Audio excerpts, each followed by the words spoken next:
Welcome to KL TV. జై గురుదత్త. ఓం నమ శివాయ. శ్రీమాత్రే నమ. అందరికీ నమస్కారం అండి. డిసెంబర్ 16 నుండి జనవరి 14 వరకు ధనుర్మాసంలో ఎవరు ఎంత అడిగినా ఈ 8 వస్తువులు అస్సలు ఇవ్వకండి. ఇస్తే అడుక్కు తింటారు. సూర్యుడు ధనుసు రాశిలోకి ప్రవేశించిన అప్పుడు ధనుర్మాసం స్టార్ట్ అవుతుంది. సూర్యుడు మకర రాశిలోకి ప్రవేశించినప్పుడు ధనుర్మాసం ముగుస్తుంది. ఈ ఏడాది ధనుర్మాసం ఎప్పుడు వచ్చింది? ధనుర్మాసం తేదీలతో పాటుగా ఆ సమయంలో ఏం చేస్తే మంచిదో ఇప్పుడు మనం ఈ వీడియోలో తెలుసుకుందాము. ధనుర్మాసం చాలా విశిష్టమైనది. సంక్రాంతి రావడానికి ఒక నెల ముందే ధనుర్మాసం మొదలవుతుంది. ధనుర్మాసం ఈసారి డిసెంబర్ 16వ తేదీ నుండి మంగళవారం నుండి ప్రారంభం అవుతుంది. 2026 జనవరి 14 రోజున, అంటే బుధవారం రోజు, భోగి రోజున, ఆ రోజుతోటి ధనుర్మాసం పూర్తవుతుంది. మకర సంక్రమమును రాత్రి 9 గంటలకు 11 నిమిషాలకి ప్రారంభం అవుతుంది. జనవరి 15వ తారీఖున సంక్రాంతి వచ్చిన రోజున, ఆ రోజు నుంచి ఉత్తరాయణం పుణ్యకాలం మొదలవుతుంది. ధనుర్మాసంలో ఉదయం సాయంత్రం 2 సార్లు ఇంటిని శుభ్రం చేసుకొని దీపారాధన చెయ్యాలి. మహాలక్ష్మి కటాక్షం కలగాలి అంటే తప్పకుండా దీన్ని పాటించాలి.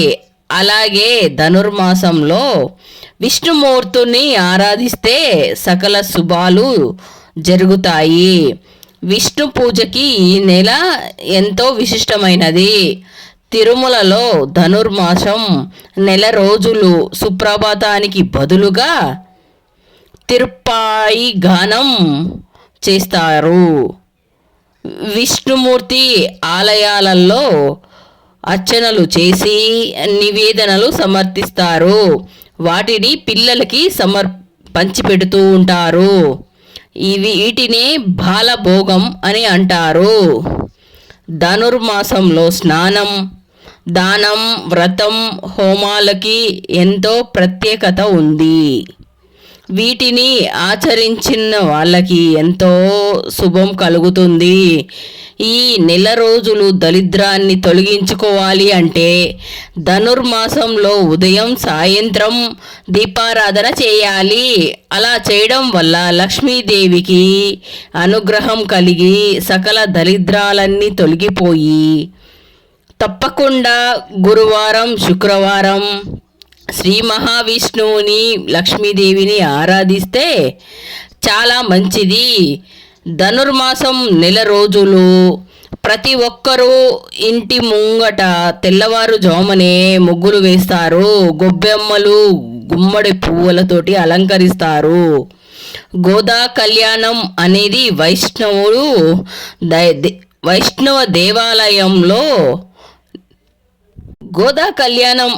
వైష్ణవ దేవాలయంలో నిర్వహిస్తారు. ధనుర్మాసం చివరి రోజున గోదాదేవి, రంగనాథ స్వామి వివాహాన్ని జరుపుతారు.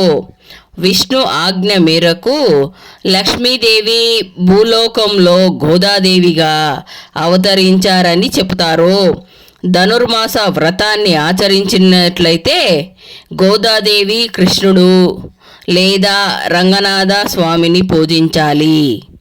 అలాగే ఎంతో పవిత్రమైన ధనుర్మాసంలో ఎవరు ఎంత అడిగినా ఈ 2 వస్తువులు ఇవ్వకండి, కష్టాలు వస్తాయి, లక్ష్మీదేవి అనుగ్రహం తగ్గిపోతుంది, అడుక్కు తినే స్టేజికి దిగజారిపోతారు అని శాస్త్రాలు చెబుతున్నాయి.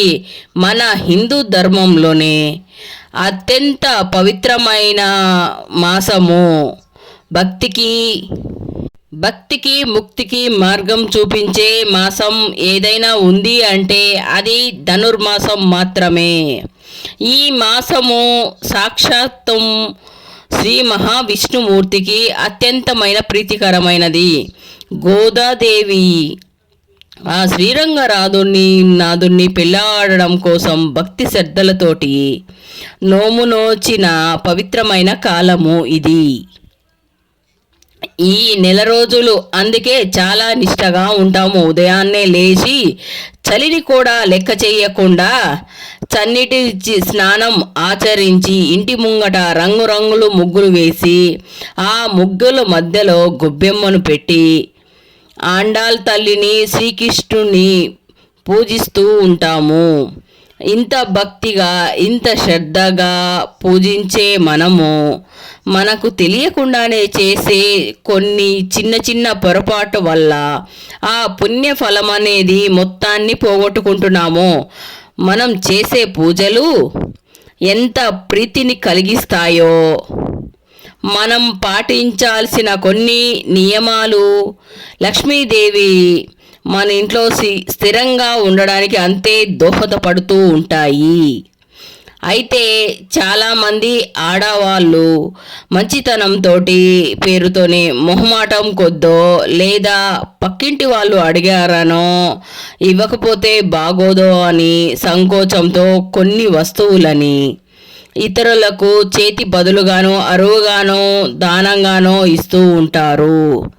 కానీ శాస్త్రం ఏం చెప్తుందంటే మిగిలిన రోజుల్లో మీరు దాన ధర్మాలు చేసినా పర్వాలేదు, కానీ ఈ విశేషమైన ధనుర్మాసంలో పొరపాటును కూడా కొన్ని వస్తువులని మీ ఇంటి గడప దాటించకూడదు.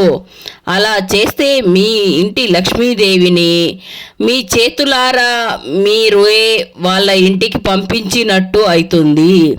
ముఖ్యంగా ఈ ధనుర్మాసంలో మీ వద్దకు వచ్చి ఎంత బతిమిలాడినా ఎంత అత్యంత అవసరమైన అడిగినా మీరు ఇవ్వకూడిన కొన్ని వస్తువులైతే ఉన్నాయి.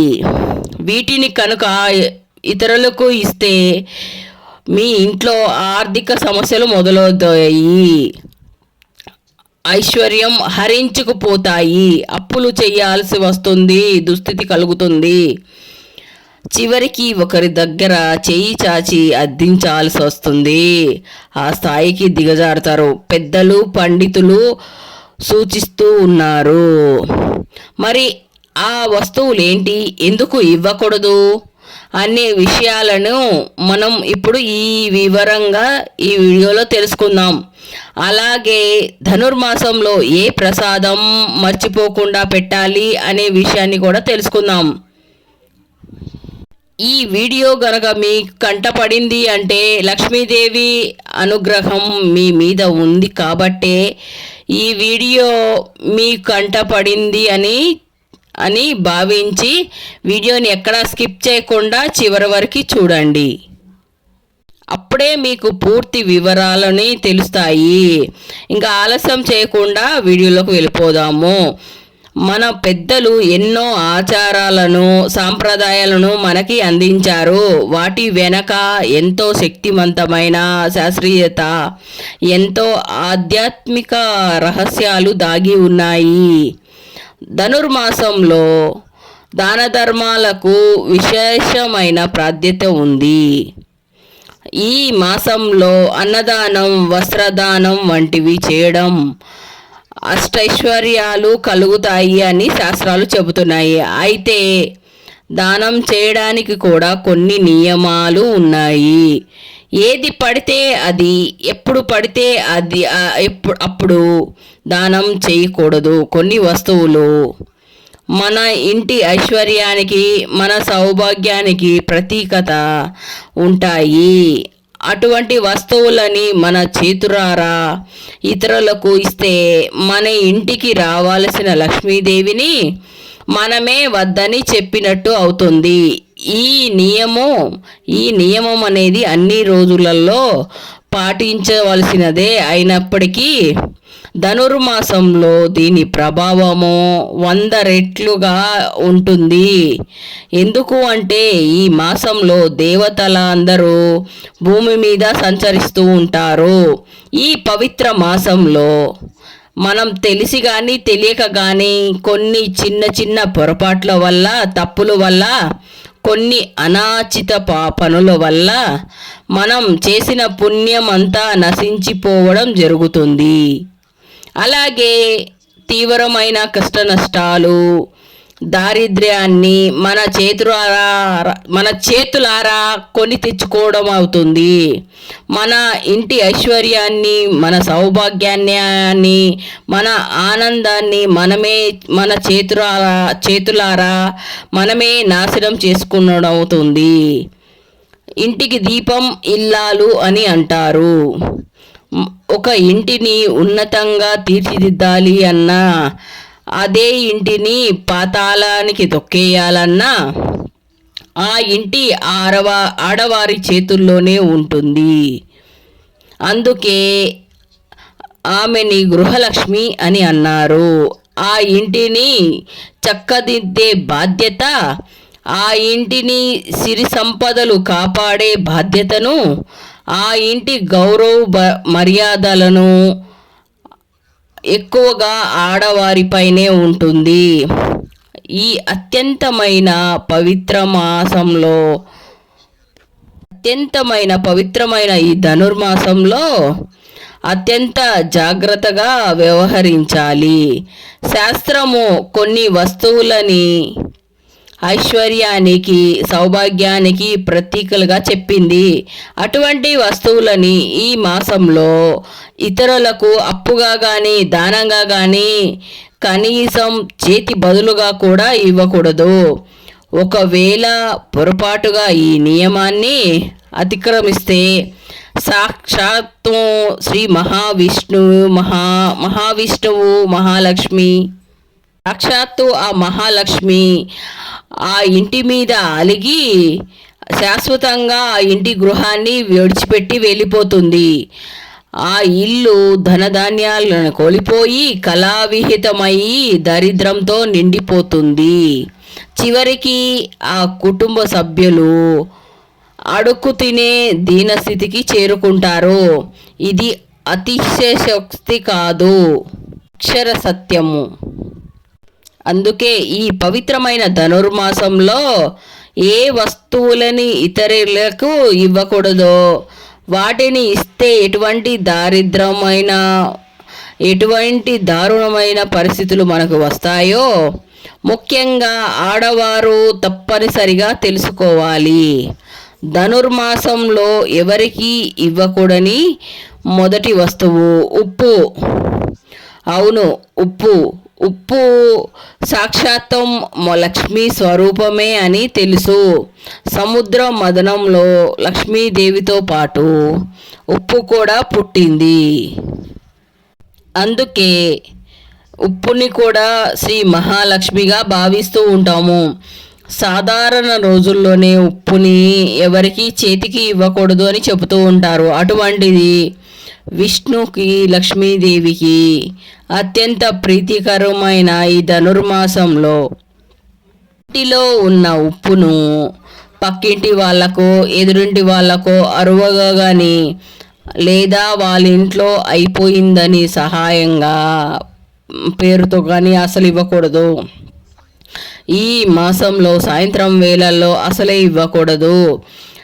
ఒకవేళ ఎవరైనా వచ్చి అమ్మా కూరలో ఉప్పు తక్కువైంది, కాస్త ఉప్పు ఇవ్వవా అంటే అడిగితే నిర్మోహమాటంగా లేదని చెప్పేయండి, లేదా ఇప్పుడు ఇవ్వకూడదు అని చెప్పండి. అంతేగాని అయ్యో పాపం అని మీ డబ్బాలోని ఉప్పుని తీసి వారి చేతిలో పోశారంటే ఆ క్షణమే మీ ఇంట్లో ఉన్న సిరి సంపదలు వారి ఇంటికి తరలిపోతాయి. ఉప్పు ఎలాగైతే నీటిలో కరిగిపోతుందో మీ ఇంట్లో ఉన్న డబ్బు కూడా అలాగే కరిగిపోతాయి అనవసరమైన ఖర్చులతోటి. కాబట్టి ఈ నెల రోజులు ఉప్పు విషయంలో చాలా జాగ్రత్తగా ఉండండి. ఇక రెండో వస్తువు ఏమిటంటే చాలామంది తరచుగా ఇచ్చే వస్తువు బియ్యం. ఇక రెండో వస్తువు ఏమిటంటే చాలామంది తరచుగా ఇచ్చే వస్తువు బియ్యము. అన్నం పరబ్రహ్మ స్వరూపము. అన్నదానం చేయడం చాలా గొప్ప విషయము అని మనకి తెలుసు. కానీ మనం ఇప్పుడు గుర్తుంచుకోవాల్సిన విషయం ఏమిటంటే ఆకలితో ఉన్న వారికి అన్నం పెట్టడం వేరు, మన ఇంట్లో ఉన్న వాడుకునే బియ్యాన్ని వేరే వాళ్ళకి అరువుగా వేయడం వేరు. ధనుర్మాసంలో ధాన్యం ధనలక్ష్మిగా మారుతుంది కాబట్టి ఈ మాసంలో మన అవసరాలకు తెచ్చుకున్న బియ్యాన్ని సాయంత్రం పూట కానీ లేదా రాత్రిపూట కానీ ఇతరులకి అస్సలు ఇవ్వకూడదు. ముఖ్యంగా సంధ్యా సమయం వేళలో బియ్యం ఎవరికైనా ఇచ్చారు అంటే ఆ ఇంటి యజమాని ఆయుష్ తగ్గుతుంది అని, ఆ ఇంట్లో దరిద్రం తాండవిస్తుందని పెద్దలు చెబుతున్నాయి, శాస్త్రాలు కూడా చెబుతున్నాయి. ఎవరైనా పేదవారు ఆకలి అని వస్తే వారికి కడుపు నిండా అన్నం పెట్టండి. మా ఇంట్లో బియ్యం అయిపోయాయి, రేపు తెచ్చిస్తాము, ఇప్పుడు ఒక 2 గ్లాసులు బియ్యం అరువుగా ఇవ్వండి అని ఎవరైనా అడిగితే పొరపాటుగా కూడా వాళ్ళకి ఇవ్వకండి. మీ ఇంటి లక్ష్మీదేవిని మీరే బయటికి వెళ్ళగొట్టినట్టు అవుతుంది. కావాలంటే బియ్యం బదులు అన్నాన్ని ఇవ్వండి. ఈ మాసంలో బియ్యాన్ని అరువుగా ఇవ్వడం అసలు మంచిది కాదు. ఎందుకు అంటే బియ్యము ఇవ్వడం వల్ల మీ జాతకంలో శుక్రబలం తగ్గిపోయి ఆర్థిక ఇబ్బందులు మనకి తలెత్తుతాయి. మన ఈ ధనుర్మాసంలో చాలా జాగ్రత్తగా ఉండాలి. ఇక మూడో వస్తువు ఏమిటంటే నూనె అంటే శనిదేవుడికి చాలా ఇష్టమైన వస్తువు. ధనుర్మాసంలో మనం నిత్య దీపారాధన చేస్తూ ఉంటాము.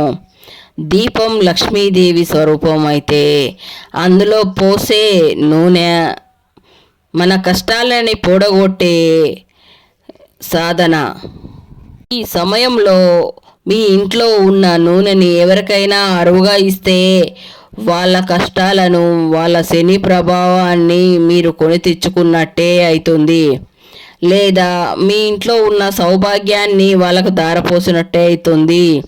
పక్కింటి వాళ్ళు వచ్చి డీప్ ఫ్రై చేసుకోవడానికి వంట నూనె సరిపోలేదని కొంచెం నూనె ఇవ్వండి అని అడిగితే దయచేసి ఇవ్వకండి. నూనెని దానం చేయాలి అంటే అది కేవలం శనివారం రోజునే ఇవ్వాలి. నవగ్రహాల దగ్గరే గుడిలో అయినా అక్కడ ఇవ్వాలి, కానీ దానంగా మీ ఇంట్లో ఎట్టి పరిస్థితిలో ఇవ్వకూడదు. అలా ఇస్తే అప్పుల బాధలు మీకు చుట్టుముడతాయి. మీరు ఎంత సంపాదించినా అది నూనెలాగా కారిపోతుందే కానీ తప్ప చేతిలో నిలబడదు. ఆరోగ్య సమస్యలు వచ్చే ప్రమాదం కూడా ఉంది. ఇక తర్వాత వస్తువు ఏమిటంటే పాలు, నెయ్యి, పెరుగు. గోదాదేవి శ్రీకృష్ణుని పూజించేటప్పుడు పాలు, పెరుగు, వెన్నలను నివేదంగా సమర్పిస్తుంది అని మనకు తెలుసు. ఆండాల్ తల్లి పాలు విరుగుతాయనే భయంతోని పెరుగు కూడా చిలకడం వదిలేసి శ్రీకృష్ణుని ధ్యానంలోనే ఉండిపోయేది. గోమాత నుంచి వచ్చే ఈ పాలు, ఈ పెరుగు సకల దేవతలకు నివాసము. ముఖ్యంగా లక్ష్మీదేవి ముఖ్యంగా గోమయంలోనే నివాసం, గోమూత్రంలోనే, పాలల్లోనే నివసిస్తుంది. ధనుర్మాసంలో సాయంత్రం వేళలో పాలు కానీ పెరుగు కానీ ఎవరికి ఇవ్వకూడదు. పాలు శుక్రగ్రహానికి చంద్రగ్రహానికి సంబంధించినవి, పెరుగు కూడా అంతే. వీటిని ఇతరులకు ఇస్తే మీ ఇంట్లో ఉన్న మానసిక ప్రశాంతత దెబ్బతింటూ ఉంటుంది. పిల్లల ఆరోగ్యాలు దెబ్బతింటాయి. మీ ఇంట్లో అభివృద్ధి గుడ్డుపడుతుంది. పాలు పొంగినట్టు మీ ఇంట ఐశ్వర్యం పొంగాలి అంటే ఈ నెల రోజులు పాలు పెరుగు వెన్నని ఎవరికి అరుగా ఇవ్వకండి. వాళ్ళకి ఇవ్వాల్సి వస్తే దానికి ప్రతిఫలంగా డబ్బు తీసుకొని ఇవ్వండి, ఉచితంగా ఇవ్వకండి. కానీ సాధ్యమంతమైన వరకు ఇవ్వకపోవడమే మంచిది. ముఖ్యంగా రాత్రిపూట పెరుగుని అస్సలు ఇవ్వకండి, ఇంటి గడప దాటించకండి. దీనివల్ల వంశ అభివృద్ధి నిలిచిపోతుంది, ఆ దోషాలు కూడా కలుగుతాయని శాస్త్రాలు చెప్తాయి.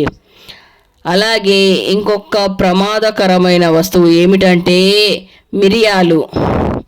సాధారణంగా వంట ఇంట్లో ఘాటు కోసం మిరియాలు వాడుతూ ఉంటాము. కానీ జ్యోతిష్య శాస్త్రం ప్రకారము మిరియాలు నవగ్రహానికి, రవిగ్రహానికి, కుజగ్రహానికి సంబంధించినవి. అలాగే ఉగ్ర శక్తిగల ఉంటాయి. ఈ ధనుర్మాసంలో వాతావరణం చాలా చల్లగా ఉంటుంది. ఈ సమయంలో శరీరంలో వేడిని పుట్టించడానికి మిరియాలు వాడడం చాలా మంచిది. కానీ ఎవరికైనా దానంగా ఇస్తే మటుకు గొడవలు జరుగుతాయి. అవును, మీరు ఇన్నది నిజమే. మిరియాలు ఎవరికైనా చేతికి ఇస్తే తీసుకున్న వారికి, ఇచ్చిన వారికి వాళ్ళిద్దరి మధ్యలో మనస్పర్ధాలు, గొడవలు, శత్రుత్వాలు ఏర్పడే అవకాశం ఎక్కువగా ఉంటాయి. మీ బంధువులైనా సరే, మీ ప్రాణస్నేహితులైనా సరే, వాళ్ళు మిరియాలు అడిగితే లేవు అని చెప్పండి. లేదు అంటే ఆ మిరియాల ఘాటులాగానే మీ బంధంలో కూడా ఘాటుగా పెరిగి మనశ్శాంతిని కోల్పోతారు. ఇంట్లో కలహాలు పెరగడానికి కూడా ఇదొక కారణం అవుతుంది. అలాగే మరొక వస్తువు ఏమిటంటే శనగపిండి, శనగలు. ఇవి గురుగ్రహానికి సంబంధించిన ధాన్యాలు. గురువు ధాన్యానికి, ధనానికి, సంతానానికి కారణం. ధనుర్మాసం అంటే ఆధ్యాత్మికమైన ధనుర్మాసము. ఈ మాసంలో గురుబలం చాలా మనకి అవసరము. అటువంటి సమయంలో మీరు శనగపిండిని ఎవరికైనా అరువుగా ఇస్తే, మీ గురుబలం ఎవరికైనా ఇస్తే, శనగపిండిని ఎవరికైనా మీ చేత్తోటి ఈ ధనుర్మాసంలో ఇచ్చినట్లయితే గురు బలాన్ని తగ్గిపోతుంది. మీకు డబ్బుకు సంబంధించిన విషయాలలో మోసపోవడం జరుగుతుంది. లేదా ఎవరికైనా మీరు డబ్బు ఇచ్చినట్లయితే అది తిరిగి రాకపోవచ్చు. పిల్లల చదువు మీద కూడా ఇది ప్రభావం చూపిస్తుంది. కాబట్టి బజ్జీలు వేసుకోవడానికో, పకోడీలు చేసుకోవడానికో పక్కింటి వాళ్ళు శనగపిండి అడిగినట్టయితే నిర్మొహమాటంగా మీరు లేదు అని చెప్పండి. మీ ఐశ్వర్యాన్ని మీరు కాపాడుకోండి. దీనితో పాటుగానే కర్పూరాన్ని కూడా మీరు ఎవరికి ఇవ్వకూడదు. కర్పూరం ఇంటికి, దేవుడికి వెలుగును ఇస్తుంది. హారతిని ఇచ్చేటప్పుడు కర్పూరాన్ని వెలిగిస్తే మన కష్టాలన్నీ మంచులాగా కరిగిపోతాయని నమ్ముతూ ఉంటాము.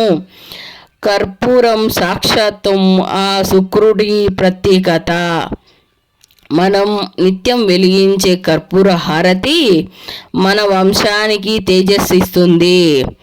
అటువంటి కర్పూరాన్ని మీరు వేరే వాళ్ళకి ఇచ్చినట్లయితే మీ ఇంట్లో ఉన్న తేజస్సుని, మీ ఇంట్లో ఉన్న పాజిటివ్ ఎనర్జీని వారికి ఇచ్చినట్లే. మా ఇంట్లో కర్పూరం అయిపోయింది, హారతి ఇవ్వాలి, ఒక బిల్ల ఉంటే ఇవ్వండి అని ఎవరైనా అడిగితే దేవుడు కార్యం కదా అని ఇచ్చేయకండి. అలా ఇవ్వడం వల్ల మీ ఇంట్లో అరిష్టం కలుగుతుంది. మీ ఇంట్లో జరగాల్సిన మంచి పనులు ఆగిపోతాయి. ఇంకా చివరిగా ఆఖరి వస్తువు ఏమిటంటే గుడ్లు. ధనుర్మాసం చాలా పవిత్రమైన మాసం కాబట్టి ఈ నెల రోజులు ఎవరు కూడా మాంసాహారం ముట్టుకోరు. కానీ కొంతమంది గుడ్లు తింటూ ఉంటారు లేదా వండుకుంటూ ఉంటారు. అది వారి వారి ఇష్టాల మీద ఆధారపడి ఉంటుంది. మీరు గుడ్లు వండుకొని తిన్నా పర్వాలేదు, కానీ ఎట్టి పరిస్థితిలో కూడా ఈ నెలలో గుడ్లు కూడా ఎవరికి అరువుగా ఇవ్వకూడదు, దానంగా కూడా ఇవ్వకూడదు. ఇలాంటి వస్తువుల్ని చేతులు మార్చడం వల్ల ఇది దరిద్రానికి హేతువు అవుతుంది. ఆర్థికంగా ఎంత ఎత్తుకు ఎదిగినా ఒక్కసారిగా కిందికి పడే ప్రమాదం ఎక్కువగా ఉంది. ఉప్పు, బియ్యం, నూనె, పాలు, పెరుగు, మిరియాలు, శనగపిండి, కర్పూరము, గుడ్లు, ఈ 8 వస్తువులు కూడా ధనుర్మాసంలో ఎవరికి దానంగా కానీ అప్పుగా కానీ చేతి బదులుగా కానీ ఇవ్వకూడదు. ఈ వస్తువులన్నీ ఎందుకు ఇవ్వకూడదు అని ఇంతగా నొక్కి చెబుతున్నాము అంటే, ధనుర్మాసంలో సూర్యుడు ధనురాశిలో ఉంటారు. ఇది దేవతలందరికీ ధనుర్మాసంలో సూర్యుడు ధనుసు రాశిలో ఉంటాడు. దేవతలకు బ్రహ్మ ముహూర్త కాలము. ఈ సమయంలో మనం చేసే ప్రతి ఒక్క పనికి 1000 రెట్లు ఫలితము ఉంటుంది. మంచి పని చేస్తే మంచి ఫలితము, తెలియక తప్పు చేస్తే చెడు ఫలితం కూడా అలాగే ఉంటుంది. మనం కష్టపడి సంపాదించుకున్న డబ్బు, దాచుకున్న ఐశ్వర్యము మన ఇంట్లోనే ఉండాలి, అంతే. ఈ జాగ్రత్తలు తప్పకుండా పాటించాలి. అయ్యో పక్కింటి వాళ్ళు ఏమనుకుంటారో అని మొహమాటం కొద్దీ మీరు లక్ష్మీదేవిని బయటికి పంపిస్తే రేపు పొద్దున మీకు కష్టం వస్తే ఆ పక్కింటి వాళ్ళు మిమ్మల్ని ఆదుకోరు. పైగా మీ జాతకం బాగోలేదు, మీ గ్రహస్థితి అనుకూలించినప్పుడు ఈ చిన్న పొరపాట్లే, తప్పులే మిమ్మల్ని కుదిపేస్తూ ఉంటాయి. అప్పులు పావులు అవడం అంటే మామూలు విషయం కాదు. ఒకసారి అప్పుల ఊవిలో కూరిపోతే అందులో నుంచి బయటపడడం చాలా కష్టము. మనం చూస్తూనే ఉంటాము.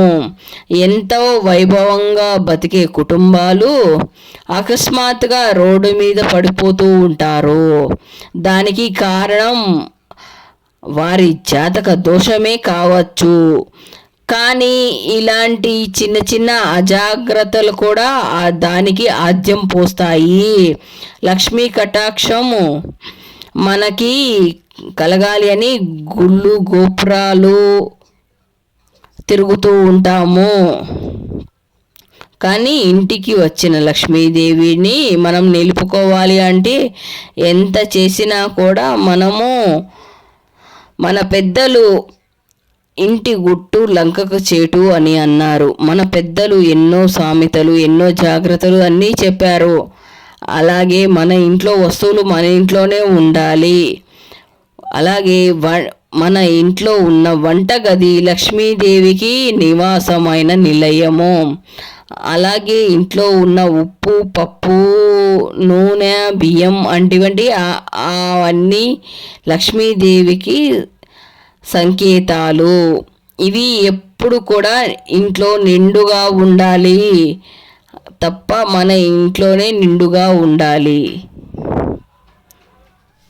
ఆడవాళ్ళ చేతుల్లోనే అదృష్టం ఉంటుంది. అందుకే మిమ్మల్ని గృహలక్ష్మి అని అంటారు. మీరు మీ ఇంటిని కాపాడుకోవాలి. ఎవరైనా ఏమైనా అనుకున్నా సరే ఈ ఒక్క నెల రోజులు మీరు కఠినంగా ఉండండి. ధనుర్మాసం కదండి, ఈ నెల రోజులు మేము ఈ వస్తువులు ఇవ్వము, ఇది మా ఇంటి నియమము అండి అని సున్నితంగా చెప్పండి. అలా చెప్పడం వల్ల అవతలి వారు ఒక్క నిమిషం బాధపడతారేమో కానీ మీ ఇల్లు మాత్రం సురక్షితంగా ఉంటుంది. మీ భర్త కష్టాజీతము వృధా కాదు. మీ పిల్లల భవిష్యత్తు కూడా బాగుంటుంది. అప్పులు చేసే పరిస్థితి, ఒకరి దగ్గర చేయి చాసి అడిగే దుస్థితి అనేది రాదు. అలాగే లక్ష్మీదేవి స్థిరంగా ఉండాలి అంటే ఈ జాగ్రత్తలు అనేవి పాటించాలి. గుర్తుంచుకోండి, మనం చేసే దానం సత్ప్రవర్తన దానమై ఉండాలి. పేదవారికి, ఆకలితో ఉన్న వారికి అన్నం పెట్టండి, వస్త్రాలు ఇవ్వండి, తప్పులేదు. కానీ ఇంటి అవసరాలకు వాడుకునే వస్తువులు అరువుగా బదులుగా పక్కవారికి ఇవ్వకండి. ముఖ్యంగా ఈ ధనుర్మాసంలో ఈ నియమాలన్నీ త్రికరణ శుద్ధిగా పాటించండి. ఎటువంటి కష్టాలు లేకుండా ఆనందంగా పాటించండి. నియమాలన్నీ పాటిస్తూ ఆ శ్రీకృష్ణుడు ఆశీర్వాదం, ఆ గోదాదేవి మాత ఆశీర్వాదాన్ని సంపూర్ణంగా పొందాలి అని ఈ video ముగిస్తున్నానండి. If you like this video, please like, share, subscribe. Thank you very much for watch this video.